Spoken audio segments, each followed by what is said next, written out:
ሰላም ሰላም ውድ የነፂ ቤተሰቦች እንዴት ናችሁ? ደህና ናችሁ ወይ? ባላችሁበት ሰላማችሁ ስትበልልኝ። እንግዲህ ትናንትና አብርሽ በቲክቶክ መጥቶ ነበረ። በነገራችን ላይ ብዙ ሰው እንግዲህ ጥያቄ የሆነባችሁ ጥያቄ ተመልሷል ብዬ አስባለሁኝ። እኔ እንዴት እንደምታስቡ አላውቅም። ሰው አልተገናኘም ማለት ተጣለ ማለት ነው። ብዙ ነገር ነው የሚወራና እንግዲህ እንደተጣሉ ነበረ ሁሌ በኮሜንት ታረቁ ተገናኙና ቪዲዮ አብሮ ስሩ ምናምን አብራችሁ ስሩ ምናምን እየተባለ ነው። እና እውነት ለመናገር እንግዲህ ጥያቄ ተመልሷል ብዬ አስባለሁኝ። በእርግጥ ማለት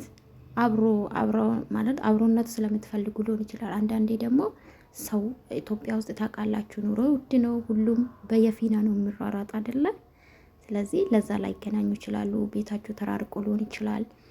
ገባችሁ? ኢትዮጵያ ውስጥ ታውቃላችሁ፣ በተለይ ደግሞ አዲስ አበባ ውስጥ ትልቅ ከተማ ናት። በዚህ ሰዓት ሰው ለመገናኘት እንኳን ለመውጣት እንኳን ያስፈራ ነው ጊዜ ታውቃላችሁ፣ እንኳን ለመገናኘት ማለት ነውና ለምን መንገዱ ያስፈራል። ከወጣችሁ ትሰረቃላችሁ። እኔ አላቅም። በጣም ኢትዮጵያ ውስጥ ከባድ ነው። በጣም እንደ በፊቱ አይደለም። እኔ ከአንድ ዓመት በፊት አይቻለሁኝ። ከዛ በፊት የነበረንና አሁን ያለበት ኢትዮጵያ አዲስ አበባ ውስጥ በጣም ሰው በዝቷል። በጣም ነው የምትፈሩት። እውነት ለመናገር በጣም ነው የምትፈሩት። እና እንግዲህ ትላንትና መጥቷል ማለት ነው አብርሽዬ ማለት ነው። በነገራችን ላይ አብርሽ ቅን ስለሆነ ነው የማከብረው። ቅን መልካም ልጅ ነው። በቀደም አይታችኋል። እና ለጓደኛ ዩቱብ ከፍቷል ማለት ነው። እና ለዚህ ነው የማከብረው እውነት ለመናገር። አንዳንዴ ሲያጠፋ ብናገርም እኔም አይደለሁም እኔ ከስድብ ውጭ ነው አስታት የምሰጠው አይደለም። በጣም የሚሳደቡ ብዙ አሉ። እና በዚህ ነው ማከብረው። በጣም ቅን ልጅ ነው። በጣም መልካም ልጅ ነው።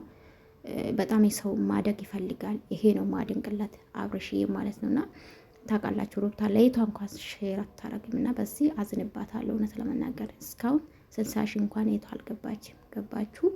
ይሄ ነው አብዛኛ ጊዜ ማዝንባት። እና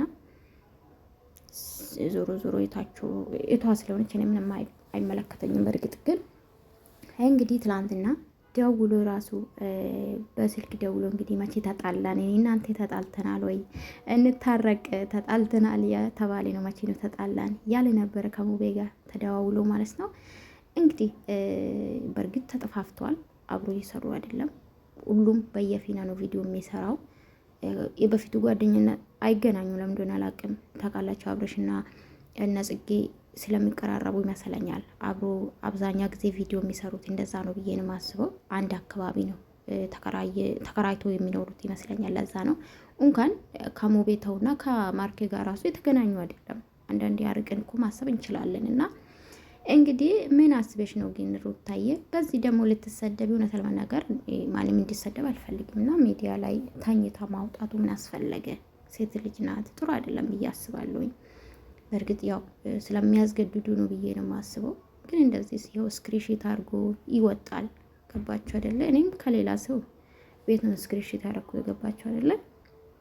አንዳንዴ ጥሩ አይደለም ብዬ አስባለሁ። እንደዛም እንግዲህ አብርሽዬ ልብስ ውድ ነው ወይስ ርካሽ ነው?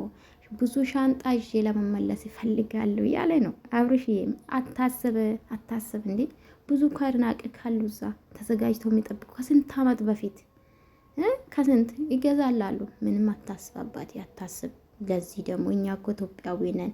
እና እንግዲህ እየጠየቀ ነበር። እውነትን ለመናገር በውስጥ መስመር ወይም ደግሞ መጠየቅ ትችላለህ። እንደዚህ የሚወራና የማይወራ ለይቴ ማወቅ አለብህ ብዬ አስባለሁ። በጣም ወዳጅም አለ ጥላትም አለ እውነት ለመናገር። እና ለማንኛውም አልተጣሉም። ዝም ብላችሁ አታብቁ።